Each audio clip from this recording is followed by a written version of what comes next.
Hi, everybody. Dennis Prager here. If you're just tuning in, it is great to be back from the Arctic Circle. Just spent 2 weeks there and philosophized about that in hour number 1. You can hear everything I do without commercial at pragertopia.com. Just a reminder. And all my lectures and all my courses and all the shows for the last, 15, 20 years. I have one of my favorite people in the world in studio. He has moved from L.A. to Miami. It was a painful loss for me in L.A. He's very happy in Miami, however. Dave Rubin, who is... Oh, Sean is providing applause for you. I appreciate digital applause. I'll take him however I can get him, Dennis. That's however a great I line. can get He him. appreciates. See, that's Dave Rubin. That's showbiz. That was Nobody a very knows. quick line. You appreciate digital applause. Yeah, regular applause. Yeah, no, anybody can get anyone that. can do it. But somebody had to press a button. That's There's a right. computer. He's so Yeah, right. it's a lot. Oh, so that means Sean was fast. Sean, I would keep him around. Some of these other people I'm not so sure about, but Sean, you should keep. Really? Yeah, he's Okay. on it. Yeah. All right. Well, we'll talk about that later.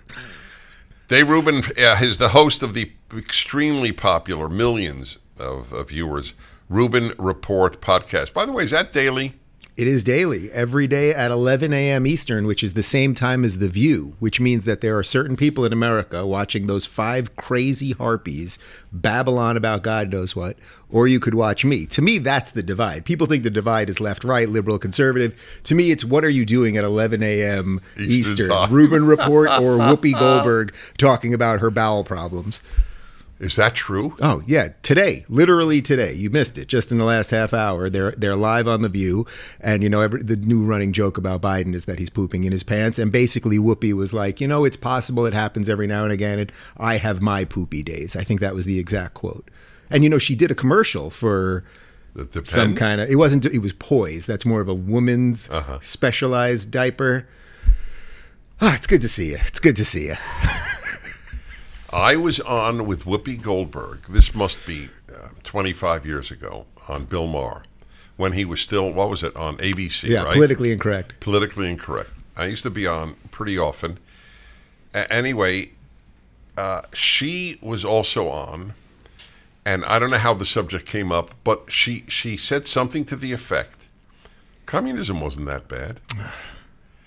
And that's before she went insane. I mean, she's really lost it the last couple of years, and that's one of the things, our friend Jordan Peterson always talks about, when does the left go too far? That he'll always try to talk to lefties and say, is there something in this ecosystem that is just too much for you? And he can never get them to say anything is too much. And I think that that's largely why we've seen, and for me, the why I left the left guy, thanks to you guys at PragerU, why we've seen the complete collapse of the left and now all the psychosis in the Democrat Party.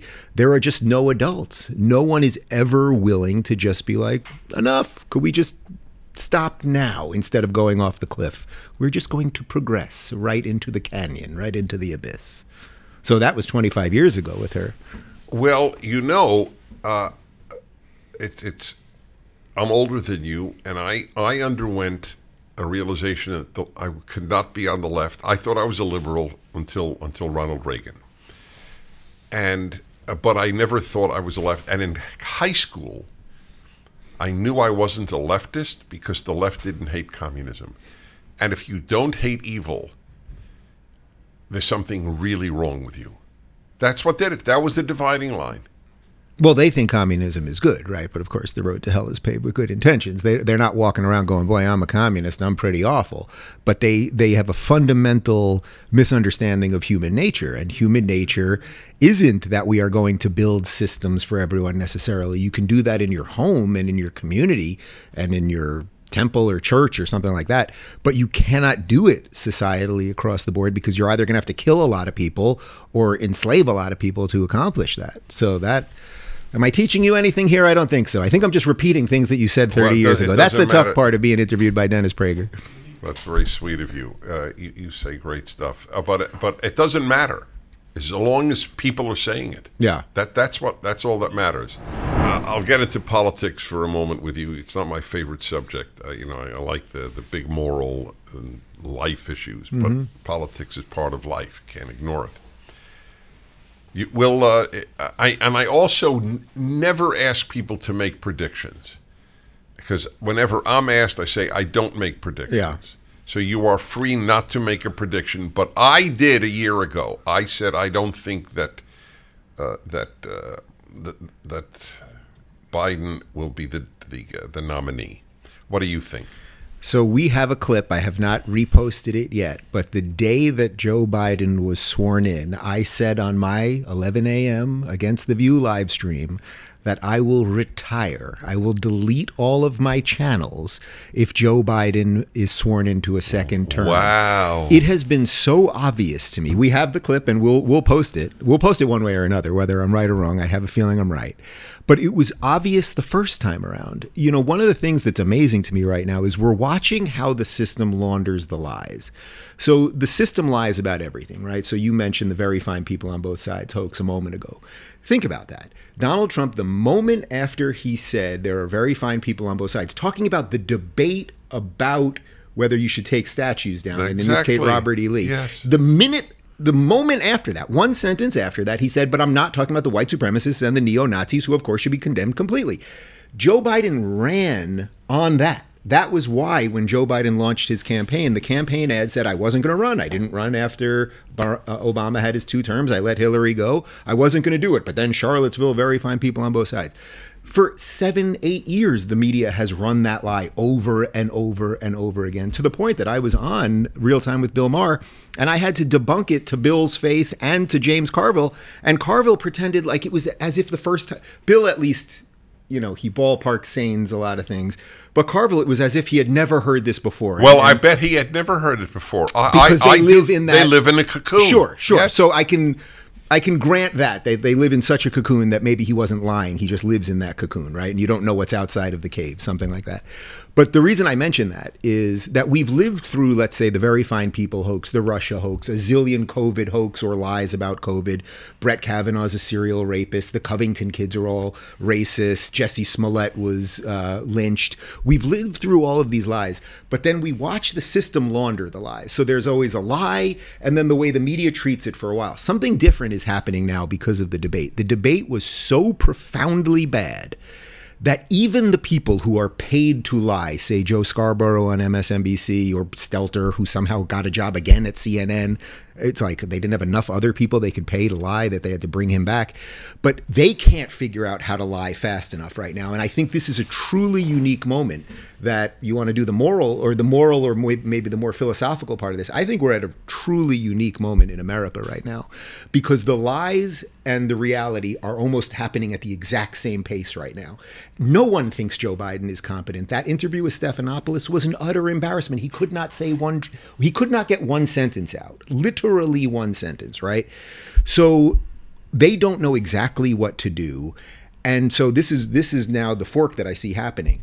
Either the system is going to have to throw in, it's not even the kitchen sink. It's like, you got to throw in everything. I don't know if you have to make, the Middle East war go hotter or the Ukraine war go hotter, or you have to allow more people into the country. Like, they will have to do everything imaginable and unimaginable to retain power at this point. Or maybe this is actually the chance we've all been waiting for. Maybe enough people have now seen what is going on. No one. Have you met one person, one honest person in the last week since that debate happened 10 days ago or whatever, that thinks that Joe Biden is competent and can be president? I get that there are people who are paid to lie about it. Again, the MSNBC class, the pundit class in DC. Wait, they're still saying he's okay? No, I'm saying there's a certain amount of people. Yeah, there's some people. Barack Obama put out a tweet because Obama wants a 4th term. He has his 3rd right now, and he wants a 4th. Oh, yeah. What was his line? Everybody has a bad debate. That was not a bad debate. That was. I know. The simple truth: if Joe Biden was the pilot of your plane and you met him a minute before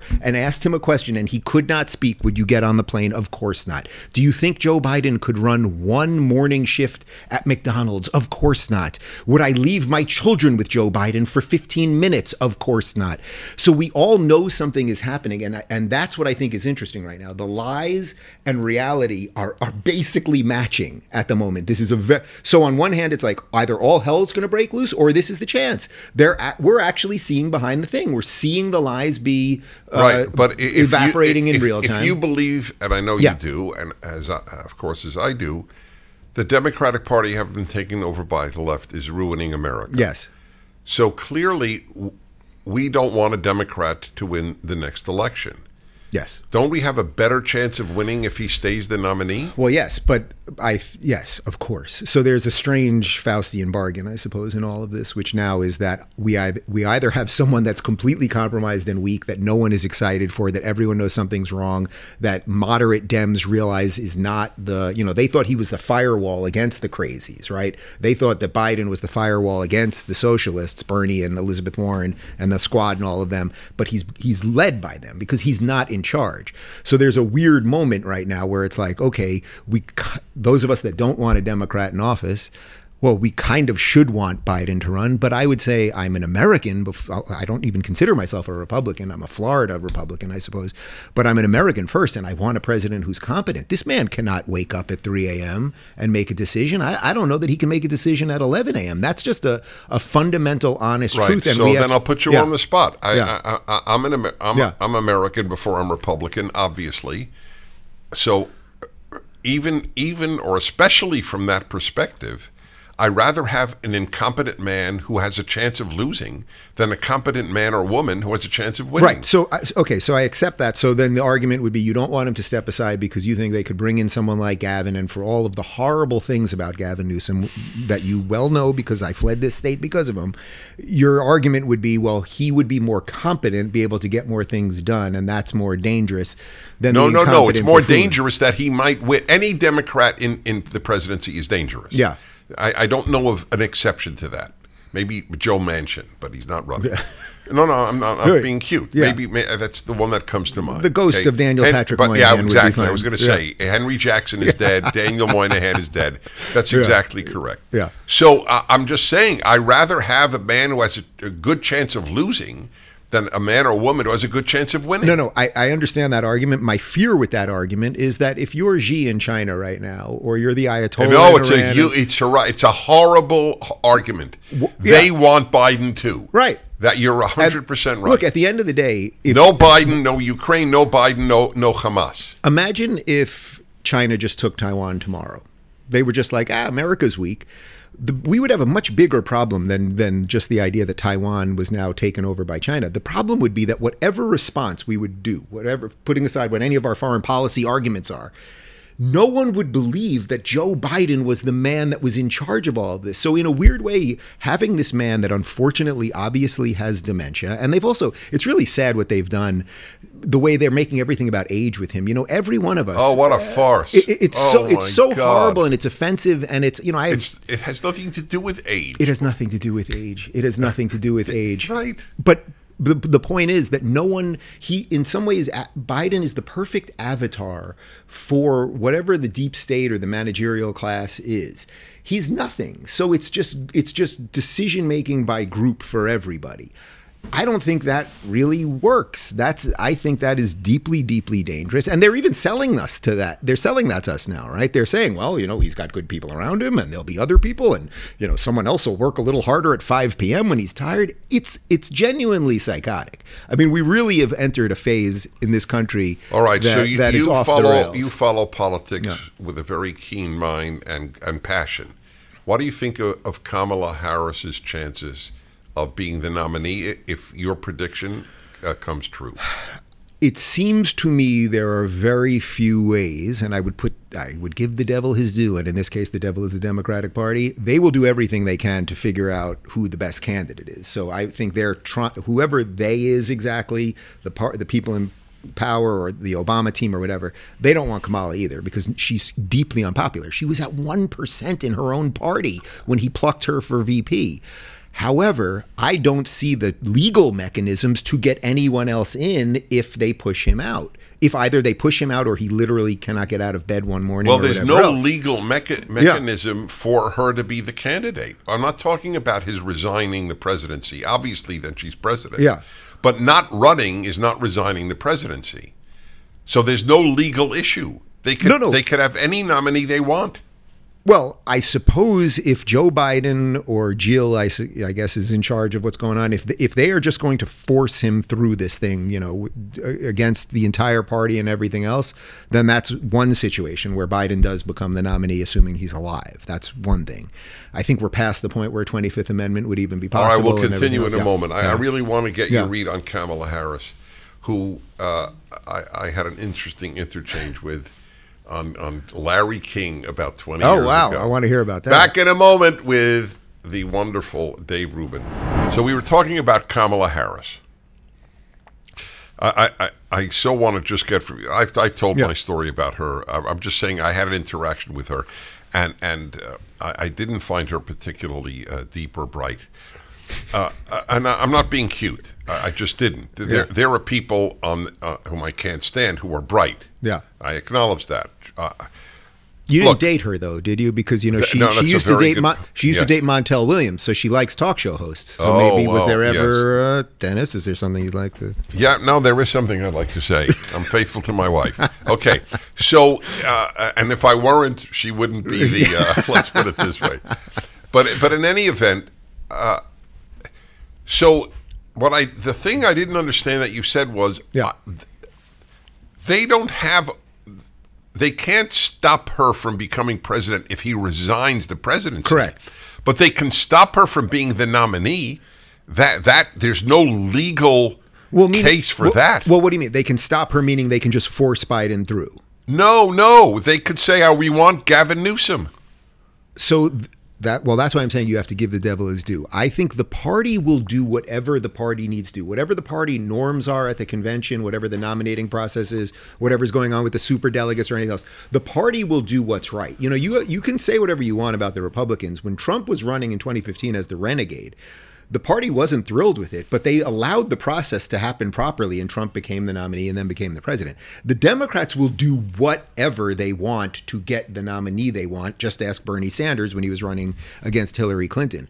So my gut feeling, if I'll do the prediction thing for you, even though none of us like being, I like doing like the broader philosophical stuff behind this, because the prediction game never works out really. But if I had to bet on my life what is going to happen, they will figure out a way to push him out, because there is too much momentum behind Trump right now. Too many people are seeing what's going on. No one's buying the lies.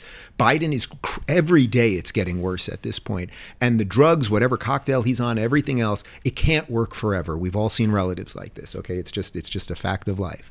So my gut feeling is, what do they need then? But somehow between now and November, they need a massive shift in the paradigm. They have to shift the entire election somehow. And the way you shift that is, now we have, say, the potentially first black female president, and then you bring in, whether it's Michelle Obama or it's Gavin or it doesn't even matter, but that it will be, and then they're saving democracy, because Alan, you just mentioned the cover of, what was it, New Republic? New Republic, yeah. With Trump as Hitler, and it's like, well, who's going to save everybody? And it'll be the black woman, and it's the worst version of identity politics ever, but they need something cataclysmic to change the narrative right now. Look, there were so many people, we all know them, especially post-October 7th, sane, moderate Democrats who have now seen what the party has become, who are moving towards Trump, whether they're doing it publicly or not. But we've seen a lot of them do it publicly, by the way. Now they really realize they cannot vote for their Democrat anymore, and the Democrats are like, holy cow, we can't put Biden up, so we've got to shock and awe them with first black woman and something else. I just think there's no my bumper sticker, there's no trickery, there is no shenanigans these people will not do to retain power. And it won't matter. Okay, it's an interchangeable part. That's my point. So Biden is not, let's say Biden is not the nominee, which I do believe and you believe. And we have believed for a long time. He might be, but I don't think so.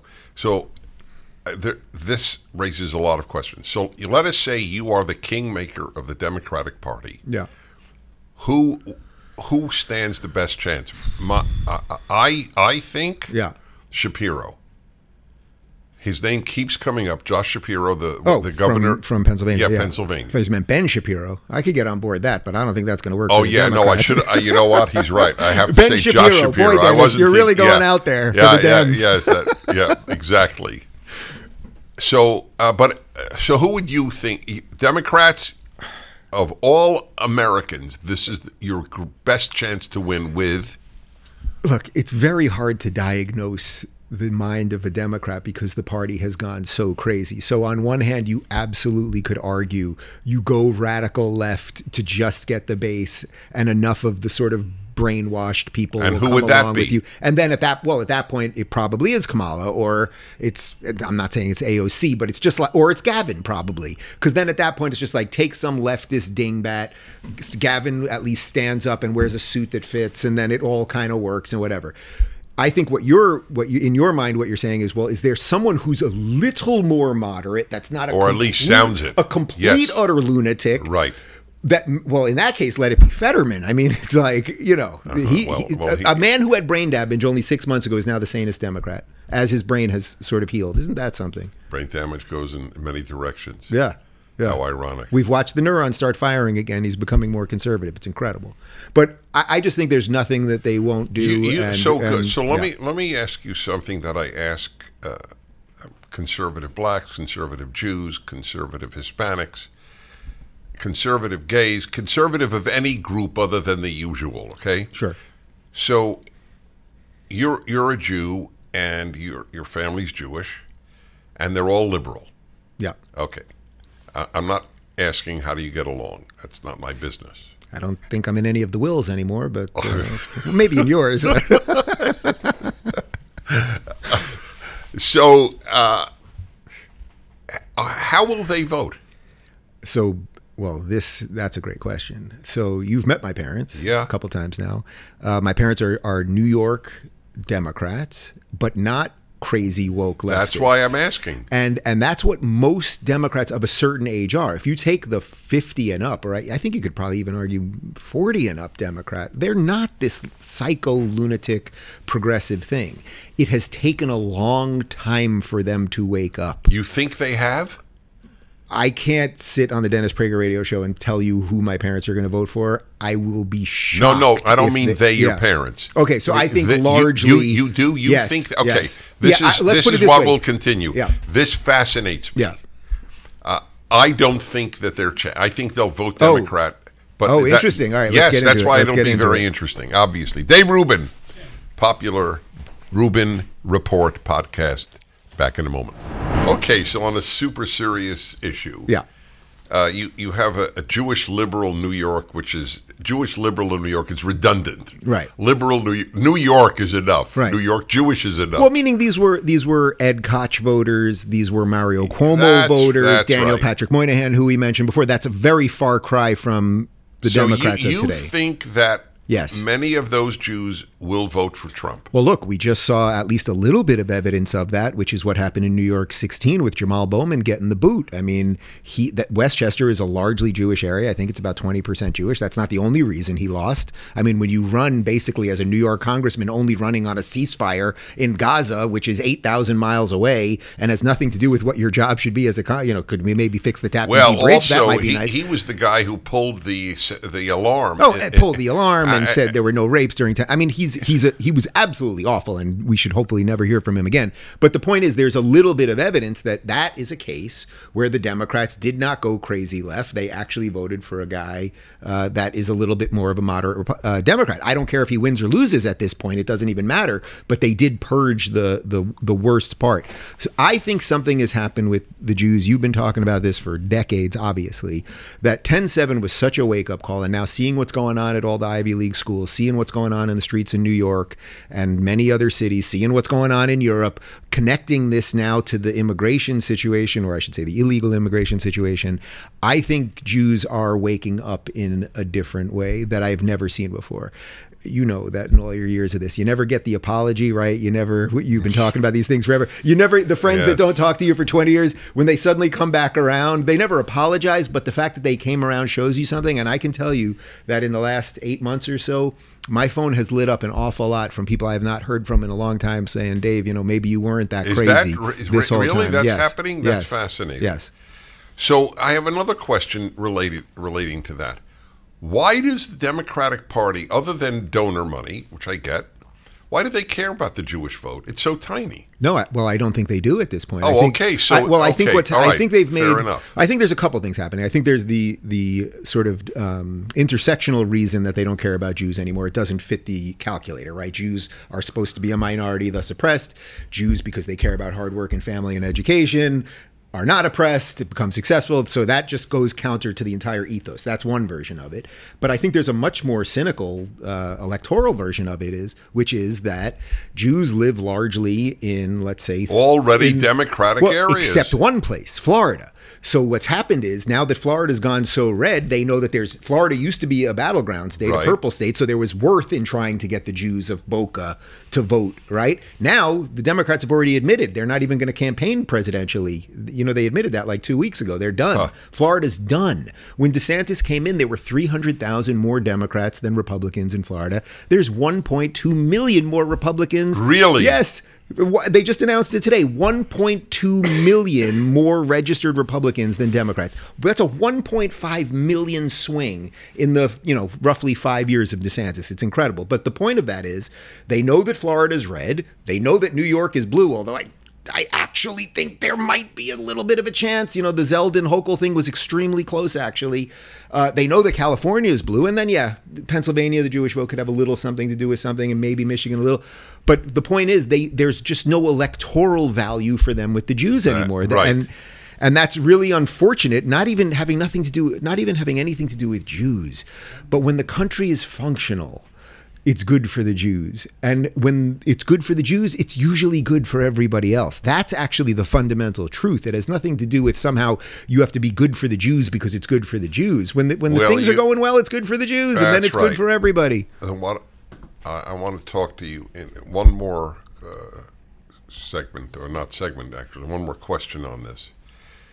Because I wonder how the Jews of France voted this weekend. That might be a good litmus test, because if they voted for the left, they voted for a lot of anti-Semites. Well, they should be booking plane tickets. Yeah, well, that's what the Jews are saying, book plane tickets. Yeah. Back in a moment with Dave Rubin. I think the Miss Alabama thing, you're aware of that, right? Yeah. Oh, yeah. I think that is important.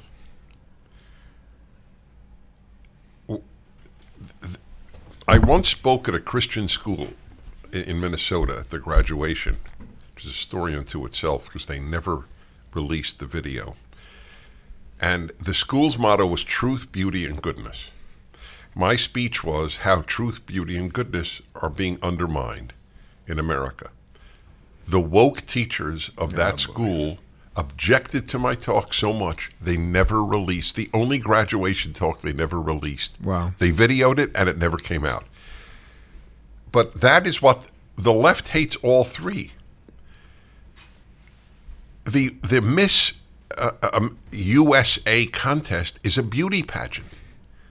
You may be opposed to beauty pageants, then don't watch it, fine. But if it's a beauty pageant, you have to meet certain criteria of beauty. They want everybody, I mean, it sounds cliche, it really does, but they want everybody sort of broken, confused, miserable, and pathetic. It's not much more complex than that. That's what they want the populace to be, and then they will have the power over the populace. That's why, you see all these articles now. Every time somebody, a UFC fighter or somebody that's relatively fit suddenly comes out and says that they kind of like Trump, or they actually were voting Republican for years. The new meme now is that being fit, going to the gym, is a right-wing proposition. It's completely insane. I suppose there's a position you could be a lefty and fit, but you don't see many of these people because it's an abdication of your individual autonomy. People that are dependent on things are less dependent on themselves, and then you are less inclined to take care of yourself. That's just a reality, and I think they've exploited that. And they want everybody. I mean, go to any of these Hamas rallies. It's cows for Palestine. These giant girls that are 19, that should be, if you're 19, everyone should look good basically at 19, and they look like, that they're 200 pounds overweight. I made a joke on Twitter about that related to Hamas and rapes, and people were not happy with me, but you could probably figure out the joke. Yes. But That's what they want. They want people just broken. You will be confused about whether your genitals match your gender. You will be confused about why you can't get a date while you're 200 pounds overweight. You will be confused about why you can't get a job when you were a lesbian basket weaving major. You call it confusion, and you're right. I call it chaos. Yeah. It's the same thing. Yeah. There is another factor, and this was, interestingly, this was my talk at my synagogue this past Sabbath, about because the portion of the Torah that Jews read all over the world was about the rebellion against Moses by this man named Korach. And his whole argument was, hey, Moses, you're no better than anyone. We're all holy. That's the egalitarian impulse. By the way, just to jump to the end, the earth swallowed Korach and his followers. God showed what he thought of the egalitarian impulse. No, you're not all equally holy. And then I extrapolated from that, because this is related to what we're just talking about now. If Miss Alabama is obese and wins a beauty contest, that means we're all equally beautiful. Yeah. It's the egalitarian impulse of the left. But we're not all equally handsome. I just watched North by Northwest, the Hitchcock film, 1955. Who was the guy again in it? Cary Grant. Cary Grant, I mean, I'm a guy, and I'm telling you, this guy's gorgeous. I mean, if he's not gorgeous, the word should be removed from... I was as mesmerized by his looks as by a beautiful woman. And I'm what call a straight. But this guy is so handsome. And I'm thinking, why can't I acknowledge that? Some men are more handsome than others. Some people are brighter. Some women are more beautiful. Yeah, it doesn't mean you wanted to sleep with Cary Grant. Well, not only that, it doesn't. All it means is yes. I'm at peace with reality. Yes, it means that reality exists. Yes, that's the point. Everyone knows that Brad Pitt is better looking than Jerry Nadler. These aren't like wild things, and yet there's a certain set of people that would be afraid to admit that. I think they did that in an episode of Seinfeld about that, where George was afraid to admit that any guy was, I think it was his masseuse. He was afraid to admit he might be handsome, otherwise it would imply that he was gay or something. But what, one of the things that I've learned many things from you over the years, but one of the things that I really learned from you was the idea of the ideal. There are things that are the ideal, and you don't have to shave them off to mean that other people can exist in the world. You should have the ideal of something, whatever topic we're talking about. You have the ideal. What the ideal family looks like, what the ideal scientist, how the ideal scientist would behave, what the ideal philosopher would think about. And then that should be the goal. And it doesn't mean that everyone's going to get there or anything else. But what most people, especially on the left, want to do is they want to demolish the ideal because that makes other people feel bad that they're not perfect. And that is what is just so deeply dangerous. We've demolished meritocracy. We've demolished the idea that you can go out and get something and build something and make something great and everything else. It's what this country was founded on. And what we better freaking get back before we become France, which may be happening as we speak. It might be. But there is more reason for hope today. Do you agree with that? Well, we're going to have a nice steak dinner tonight, so that'll be nice. Okay. Was that the hope? I'm going to get Dennis Prager to have a quarter of a glass of white wine this evening. You will, actually. I know. You How don't did you drink. hear about this? On the boat, I had white wine. You had white wine. I had more wine in the last 2 weeks than in the last 20 years. Well, because every time you come to my house for a party, I try to offer you something, and you don't drink. And then once every 10 parties, I will have a little white wine, and I pour the saddest glass of white wine, and I don't think you drink it, Dennis, to be quite honest. I will now. It's Moscato. It's not even wine. You're 100% right. It's grape juice with the white color. Back in a moment. It's called the Rubin Report, and where do people find it? What do they do? Well, they can find me on YouTube, Rubin Report, Rumble, Rubin Report, Locals, which was a tech company I started that to fight big tech that eventually we merged with Rumble. It's that actually, in a weird way, might become one day my biggest legacy, that I did a little something to fight big tech, which is the behemoth over all of us. It's Rubin Report pretty much everywhere. And I did Why I Left the Left, which in many ways, you guys really put me on the map. Things were kind of moving in that direction. And that video came out, and you both know the story. I was not pleased that morning because in the video itself, I did not say that I had officially left the left. I just was trying to make the distinction between leftism and liberalism. I see the title, Why I Left the Left.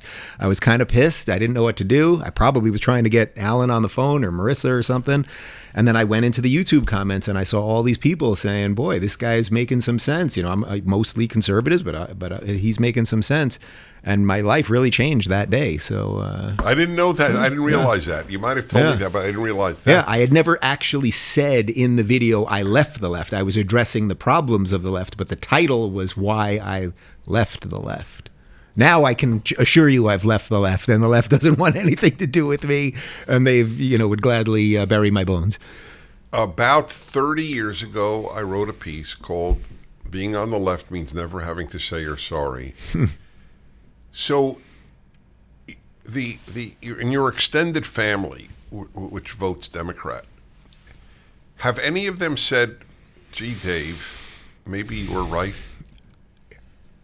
To some extent, maybe not in exactly those words, but again, I think something has shifted post October 7th, seeing what's going on with immigration specifically. You know, it takes a lot because it's why the title of that was quite good, that they never apologize. It takes a lot for these people to wake up. So it's not just like, oh, the economy's not right. Maybe that has something to do with leftist policies, or that there's urban blight. Maybe that has something to do with leftist policies. They can kind of live with all of that in the name of thinking that they're doing good. I think something related to the immigration situation post October 7th has woke people up, because suddenly people are like, wait a minute, there was this horrific, unimaginable attack across the world, and we just let in 7 to 10 million people and we have no idea who they are. Like, now people actually think this could come to their doorstep. It's not about, oh, the interest rate went up 3% or something like that. So, you know, as I said before, you don't get the apologies, but I have gotten calls and texts and little nudges of people saying, maybe you weren't so crazy all these years. Maybe they literally will say to me, maybe Dennis Prager wasn't so crazy all these years, or maybe Jordan Peterson wasn't so crazy. It's that. I don't think I'll live to hear that. Well, it's nice that they say it to me, and then I can bring that information to you, you know? Dave Rubin, you're a joy. You really are. Thank God. Good to see you, my friend. Mutual. The Rubin Report, and I am Dennis Prager, and I'll see you tomorrow.